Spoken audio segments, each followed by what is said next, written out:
Today's podcast is sponsored by the Design Studio. Whether it's a logo, e-flyer, e-press kit, web design, or business cards, the Design Studio can help create a one-of-a-kind professional look for your business, organization, or ministry. To learn more, go to www.themarketingdesignstudio.net.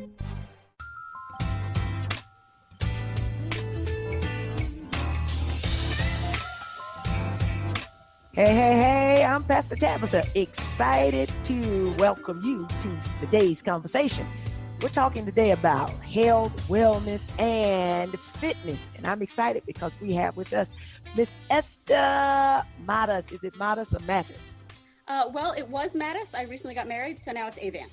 All right. So we have Miss Esther Avant that's with us today to talk to us a little bit about getting our lives, not just our bodies, but it sounds like our lives in a healthier place. So we're excited to welcome you to Let's Talk About It today. Thank you so much. I'm happy to be here. Good deal. Now I have a question before we get started with it being right at the, I mean, we're still at the first part of the year. I'd say that the first part of the new year. Do you get more calls this time of the year about getting in shape or people more conscious about their health than any other time of the year? Do you notice that at the first part of the year, it's really booming? For sure. It definitely comes in kind of waves that almost like from Thanksgiving or even Halloween sometimes, a lot of people just kind of check out and say like, I'm just going to indulge as much as I want. And then come the new year, I'm really going to hit it hard. So there's definitely that push, you know, sort of the first couple weeks of January of like, like, what did I do? I need help getting back. I need to get my waistline back. That turkey has me. Yes. So let's make sure that everyone is clear of who we're speaking with. We're speaking to, I know you are a personal trainer and you've been training bodies for a long time, I'm going to say. And what is your greatest joy in helping people get their bodies in shape? I'd say the greatest joy for me is not the physical, but the mental and kind of the emotional. Okay. Is seeing, I work primarily with women and seeing just the complete transformations that they can make in, yes, you know, changing their bodies on the outside, but also with their self-confidence and with their emotions, and just seeing how, you know, getting healthier in one aspect of your life can trickle into so many other aspects. You start, you know, prioritizing healthier relationships, you start seeking out better opportunities, and just seeing that, you know, my little bit of influence can have this kind of ripple effect in, you know, so much else. Oh, that's great. That's great. So now tell us a little bit about how you got started in personal training. How did that start for you? Right. So it started early. I was in high school and I discovered working out. I am from a really small town, and, you know, the kind of town where everybody played sports regardless of how good you were. So I'm not really an athletic person. I'm not super competitive. So when I discovered working out in a gym, it just felt comfortable to me. It was something that I could do to push myself to see progress, but nobody was like depending on me. I wasn't letting anybody down. So my passion for the gym came right around the time that I was applying to colleges and looking at potential majors, and realized that exercise science was a thing. Okay. So at the time, you know, my thought process was, I like working out. Exercise science is about working out. I can get paid to work out, which in actuality is not really how it works. But there was like never really any other consideration for me. I was like, I love this. I love learning about it. This is what I'm going to do. Okay. So you love working out, and then you determined you were going to work out with some wages. I love that. But you mentioned that you noticed that as people are trying to get their bodies in shape, and as people have this, should I say, this focused activity on their bodies, you noticed that there was a missing link. And what was that missing link? Yes, that missing link is the nutrition component. Nutrition. And, yes. And that was something that I was just seeing time and time again with clients. Is I was seeing them, 1 to 3 hours a week, And they would come and say, I'm not seeing the results that I want, and I don't know why. And I started kind of diving into the rest of their lives and saying, okay, you're with me a tiny fraction of the week. What does the rest of your week look like? And I realized that a lot of people just didn't have any idea how to eat well and how to eat for their goals and to fuel themselves to have a healthy lifestyle. So you just helped us. I'm sure somebody's listening right now and saying, that's it. Because I have been working out. And so the myth that if we just start walking, then our waist everything will just line up. You're saying that is, it will help. But you're saying that that a key component to really getting our bodies where they need to be is not just what we're doing, the activity, but actually what we're eating. Yes, absolutely. Wow. Okay. So you approach getting fit from another whole perspective. I love this. So I would feel like if I started coming to you, then I would know. I think you shock a lot of your clients when they come in because I just want to understand what to lift, to tone this, or what to do. But you began from what you call a habit-based approach. What is a habit-based approach to trying to get my body, which is also going to spring me into my life, getting myself in a better place? Right. So that's primarily taking a look at your life as a whole and figuring out, people don't end up in places that they're unhappy and unfit and unhealthy overnight. So you've gotten there over weeks, months, years of your current habits. Whether that's, being relatively sedentary, not eating foods that are healthy, that sort of thing.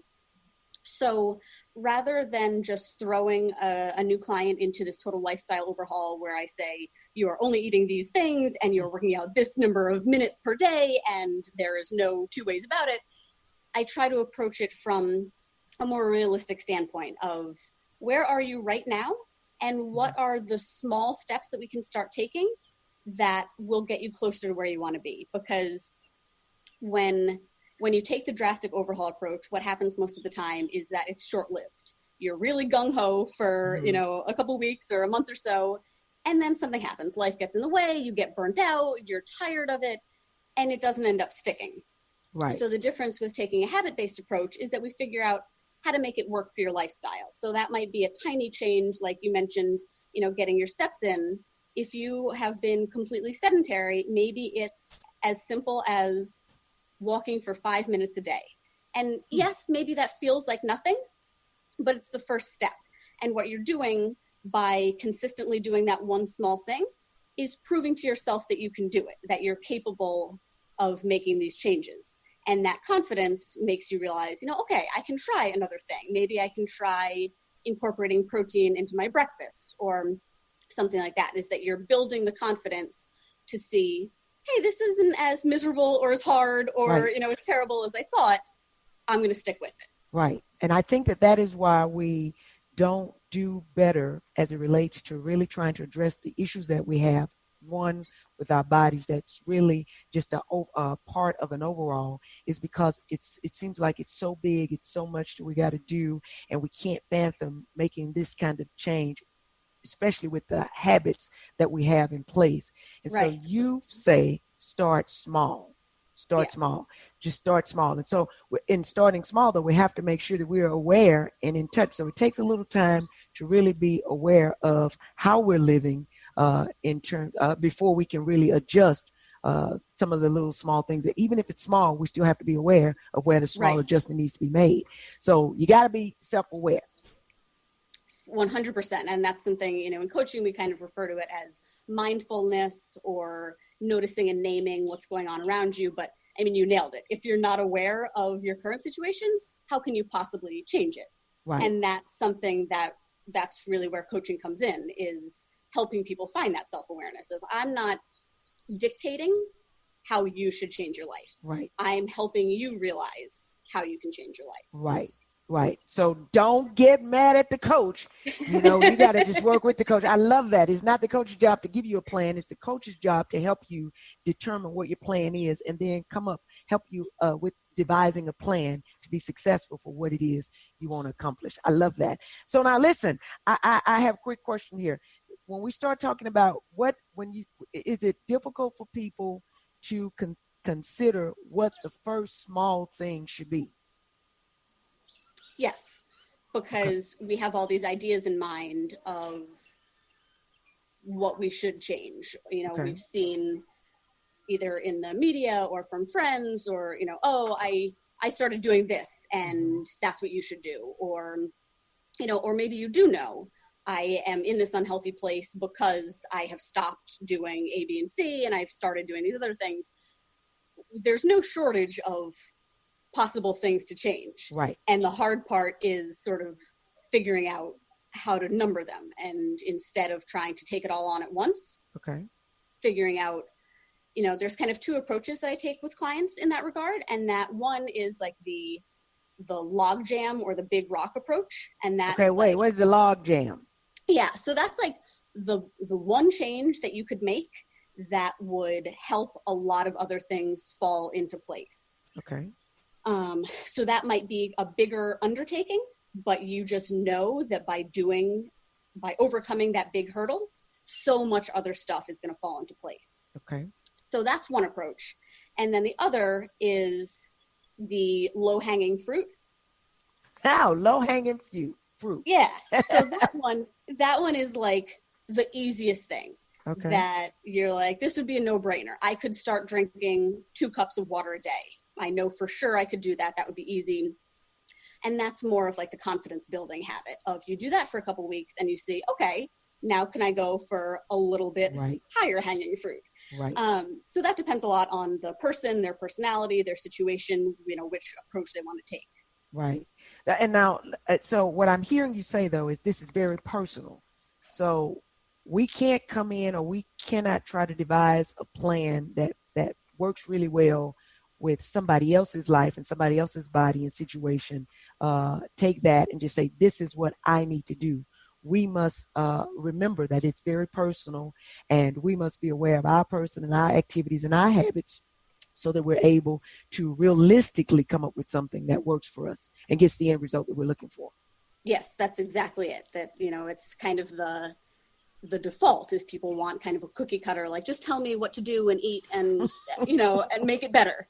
Really? But ultimately what you need to be successful is that personalized approach of, what works for one person doesn't work for another. Right. And you have to, be willing to really give an honest assessment to your life and where you are and what's realistic for you. I like that. You got to be honest. You got to be honest. Yep. Be honest. I love that. I'm the preacher, so I'm all for telling the truth. So tell the truth to yourself. Tell the truth, and then here we are. Don't despise small beginnings. So don't feel bad about starting small, but make sure that whatever you're doing, that you start with telling you the truth. If you can tell you the truth, if you can handle your truth, then I believe that you can assist us with getting things on a better track. I think that's good. Well, how about this? Let's take a quick break. And then we'll come back and I want to talk something about these foundational habits and then there's more than just the diet that you help people with. Y'all stay tuned. I'm telling you, if you know somebody that needs to get their life in check, but they've been trying to work only on their body, this is the place for them to be tuned in today. Let's talk about it. We're talking health, we're talking fitness, and we're talking wellness. We'll be right back.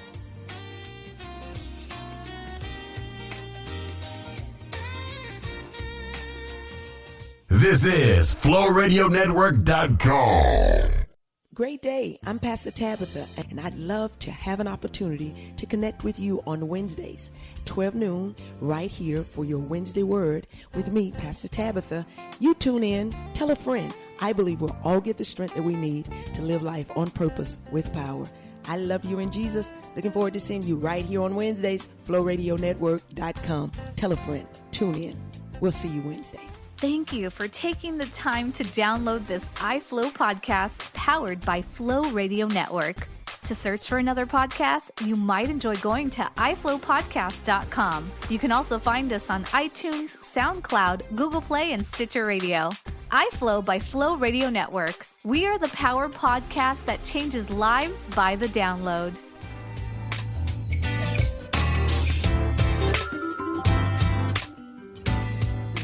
All righty, I'm back. I've been doing some push-ups, some jumping jacks. Trying to get myself together over here. Talking to Miss Esther. Thank you so much for being here. You were really helping us understand that life was intended to be lived well. I believe when the Bible says that Jesus came that we may have life, I also believe that he was not just speaking about eternal life, but absolutely I believe he was talking about well life, that quality of life. And so we're talking today about really how we can begin to live healthy lives and have fitness and then be well, not just with our body types, but with our emotions and with our mindset. So you talk some about helping your clients with some foundational habits. I guess before we start talking about foundational habits, do you ever find that when people come, they're shocked that you're not just dealing with their bodies, or do they already know that they need to come with some pad and paper when they come to see you? That's a great question. I think a little bit of both. I do try to be very clear in, my marketing and my interactions with prospective clients that this is a more holistic approach. Okay. But there are, some kind of deep-rooted, misconceptions about what to expect. Right. So oftentimes, despite going into it, with what I think is, here's what to expect, right, sometimes there is kind of that initial surprise of like, wait, so you're not just going to tell me right, how to fix everything? Right. And there's some initial resistance and sometimes throughout the process that when you get into emotional factors and things like that, you can come up against some kind of sticky stuff that people are like, ooh, I didn't realize that right, we were going to have to get into that. Right. But I mean, really, you can't compartmentalize how That's all good. of this stuff is interconnected. So when you're trying to address emotional eating or things like that, that you do need to, be open to discussing how Absolutely. you've ended up where you are. Absolutely. Okay, good deal. So you talk about some foundational habits. I'm like, foundational habits? What's foundational habits? So when we start talking about getting our lives, now we're going to move away from just our bodies, but we're talking about getting our lives. There are some things that we can do that will help us on at the base of getting things well. You say, number one, it is making time. When you talk about foundationally, how making time for us, I'm sure somebody say, making time for what? Making time for what? Well, exactly what you said, making time for you. And that's especially with women, we have such a hard time allowing ourselves to put ourselves first at all. Is that we have so many commitments from our friends and family and work and, congregations and just all sorts of, responsibilities that we often put ourselves on the back burner. Okay. So when you decide to make some changes to prioritize your health, that's prioritizing you. So you need to recognize that A, you deserve to spend some time on yourself, and B, to find the time for it. So if that means sitting down with your calendar and mapping out, how are you going to find the time to exercise if you can't find a few minutes for yourself? How are you going to find the time to grocery shop or, prepare food if you don't know where those windows of time are? So step one is, before you even take any action or change anything, is just to start finding, 5-minute windows in your day and, kind of block them out of like, okay, this could be a little bit of me time, and, kind of building from there. Right. Because really everything that you do is in an exchange for something, time or energy or money. So you first need the time. So I'm making time. I'm convicted. I say, okay, I am guilty, but I am going to start with making a date with myself, making some time for myself. Do you suggest that that's on a daily basis, on a weekly basis, or how do we, when we start talking about making time, where should we start with even trying to consider making time for us? Right. So I'd say start with 5 minutes a day. Okay. And that is because that that's such a manageable amount of time with Okay. the amount of time we spend on social media and Right. doing, and wasting time. Right. We can, anybody, no matter how busy you are, you can find 5 minutes. Wow. And believe it or not, there's a lot of good stuff that you can get done in 5 minutes. Right. And For yourself. for yourself, right? And I feel like what I really want to do is help clients fight that overwhelm. Okay. And if you have this feeling like, oh, everything I want to do is going to take so long, I don't have the time for it, I want to show you that if you have 5 minutes, you can move enough to get your heart pumping and break a little Right. sweat. You Wow. can chop a bunch of veggies for meals later in the week. You can drink some, a glass of water. There's a lot that you can do just in that 5 minutes. And when you see the power of just a little bit of time, you realize how much you can do Absolutely. despite your circumstances. And how much you deserve it. 5 minutes. There Yes. it is. 5 minutes a day. Yes. We're gonna the power of 5 minutes. I love that. Yes. You talk about eating slowly. Now you have just messed me up again because I don't have that much time. So how am I going to eat slow? Yes, I get that. I have worked 2 jobs and I've done most of my eating in the car, and you're just scarfing down and not even tasting. I know. So to that, I say, just pick one meal, even if it's one meal a week. Find, in that 5 minutes that you've already found, look at your upcoming schedule for the week and find where is one meal that I've got some time. I've got some wiggle room. Maybe it's a weekend if things are calmer. Maybe it's, a dinner if you don't have much going on after. But just find one meal and really focus on eating it slowly. And to do that, use kind of simple tricks at first until you get yourself used to it. Things like putting your fork down in between bites. Things like chewing, say 10 times per bite. What? Yeah, I know. It is an adjustment. Trust me. It's not easy. Like, these things are foundational because they're very important and the other stuff builds on them, but they're not easy. Mm-hmm. I'm not telling you that. Right. But generally what people notice when they eat more slowly is that they're enjoying the meal more. They're actually tasting the flavors and the different components. So they're getting more enjoyment out of it. And they're also able to pay better attention to their hunger and fullness cues.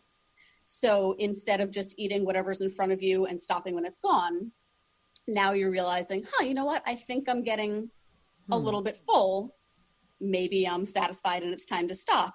And sometimes that right there is enough to, trigger some weight loss. Right. When you stopped eating to the point of, I need to go lie down, Right. and started listening to, I'm feeling good. Like, I could get up and do something now. I'm feeling energized by this meal, not, ready for a nap. Right. Okay. I like that. What about starting where you are? What does that mean when you say foundationally, you're starting where you are? Are we starting where we are with our time, or starting where we are with eating slower? And let me just go back to that eating slowly. When you say eating slow, should we time our meals? Like, you need to sit here for 30 minutes.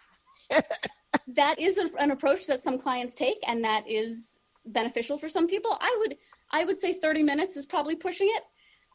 Yes. But one way to start, and this actually ties right into starting where you are. You could say today, when you're eating lunch, you could set a timer, eat at your normal pace, and just see how long it takes you. Say it's taking you 3 minutes and right, yeah. It's like barely, you started it, you stopped it, it's over. So that's where you are. Start there, and next time you eat, see if you can extend that by a minute. Okay. And just build slowly from there. I'd say, for a meal to last at least 15 minutes is a good goal. Okay. But start where you are. So if you're basically just inhaling your food like my husband does, a great starting point is just a little bit slower than that. Right. And then over time, you can make some great progress, but you're doing it incrementally so it doesn't feel as disruptive. Okay. So as we are working on just being aware, because all of these things causes us to be absolutely upfront and in touch with ourselves and our behavior. So as we're being aware, then things start to change. I mean, I think it causes us to think about things that we wouldn't typically think about, which clears us to make changes or even notice where we may need to make some adjustments. When we start doing that, then you start, most of us are really, really, really serious about losing weight. Really, really, really. Our body is the thing that sometimes gets us to the place to pay attention to all the other things that are going on in our lives. But when we start talking about losing weight, you say, please remember that it's more than just a diet. So you've made us very conscious. We're going to be eating slower. We are. And when we eat slower, we're probably going to consume less amounts. So we're really feeling real good. So now, without even really intending, we're on a diet. But a diet is about more than just, losing weight is about more than a diet. So we need to do what other things, if we're really serious about trying to get our bodies, which is also going to deal with our brains. But what things could we do to help us remember it's more than just a diet? Right. Yeah, you're absolutely right. That, just the word diet has kind of been like demonized in, right. Just the makes world. me nervous. Yeah. And it makes a lot of people nervous. And you picture this like really restrictive, miserable thing Yes. that you do temporarily, and then you go back to, normal. Right. So that's why, you kind of hear the rise of like the lifestyle approach is we're trying to get away from using the word diet because of the connotation that it's, that it fosters in people. But so with it being more than a diet, what I mean by that is obviously, exercising too, is that you're trying to take this multifaceted approach to just living healthier in general. So things that people overlook are often things like stress management that can mess with your hormones and make it harder for you to lose weight. Things like rest and recovery is that what? I know. And it is, some of this stuff is counterintuitive that you feel, you watch The Biggest Loser and you're like, okay, I just need to beat myself down in the gym hour after hour after hour. And that's what it takes. But really the recovery and the rest and the, and the mental, stress management, that all ties into it. That's all very important. And those things often get overlooked. So, depending, like you were saying earlier, everybody's situation is different. So sometimes one of those things is what needs to be addressed first. If somebody is in a super stressful phase in their lives, sometimes that needs to be acknowledged and dealt with before the nutrition or the exercise or things like that. Is that, again, that's like kind of the logjam thing of what is preventing you being successful at other things. And maybe it's not what you think. So it's not just a diet. It's sort of the accumulation of all of those things. Okay. Well, now, we could talk forever and ever and ever, because the more we talk, the more things that come up. But what is the one thing that all of us could do to just help us to get to a better, healthier place? I'm not just talking about our bodies, not just our mindsets, but what's the one thing that's like, this is really simple, and anybody, regardless to where you are and what you're dealing with, could start doing this and at least be on a track that's focusing us to wellness. Yeah. So I'm going to give, I think, a little bit, a two-part answer here. Okay. So the first one is from a mindset aspect, and that is to be kind to yourself. I always tell clients, your inner monologue should be like you talking to your best friend. And if your best friend came to you and said, I told myself that I wasn't going to eat any more cookies, and I did, and I feel like such a failure, you wouldn't jump on and say, yeah, you are a failure and you'll never stop eating cookies. You wouldn't do the pile on. You would say, it's okay. Everybody makes mistakes. You're human and it's fine. And just move forward. Right. And that is how you should talk to yourself. And so many of us don't. Right. So on the mindset front, that would be my advice is whatever you're trying to undertake, do it with self-kindness and understand that everybody's journey to success is a very indirect route. Right. So you're going to mess up. You're going to slip up. You're going to have moments of low motivation and insecurity. And that's fine. Be nice to yourself and you'll get through it. Okay. And then something more more tangible, I'd say, like you mentioned earlier, was without being aware of your current circumstances, how can you possibly change anything? So my advice for right now would be try to treat the rest of the day or tomorrow with kind of a new lens on it, as more of an observer in your life of, oh, it's interesting to see that whenever this happens, I end up eating this, or just, kind of have that scientific view of your life. And those observations are exactly the information you need to figure out where to start with your changes. Wow. Everybody can be aware and everybody can be kind. I love that. And so if we can be kind to us, we can be kind to others. And if we can be aware, we can make any adjustment we need to be successful. I love that. Yes. I love that. Well, I believe this is a great way for us to keep those New Year's goals. And so we're not going to just be focused on what we look like, but what we really are like in our hearts and in our emotions, in our minds and in our emotions. And so I want to say thank you. I'm telling you, I'm leaving this conversation being aware, and I'm going to be kind. I'm not going to tell me how terrible I was for eating all of those cookies. Thank you. That's the start. Thank you I'm telling you, we're going to do a follow-up, and we're going to just check in to see how we're doing with just the small things. I'm going to make sure I'm going to be asking about that, but I really want you to know how helpful you've been today. We appreciate you taking the time to have the conversation with us today. Thank you so much. I was so happy to be here. It was a pleasure. Thank you. Hey, y'all know what we got to do. We got to go and get on the track, not the track like outside track, but get on the inside track. Start paying attention to your mind. Start paying attention to your ways and your habits, and just start slowing down. Just eat a little bit slower, drink a little bit more water, and be determined that you're going to live your best life ever. Let's go to being healthy, to being well, and to being fit. That's it. We'll see you next time right here on Let's Talk About It. FlowRadioNetwork.com.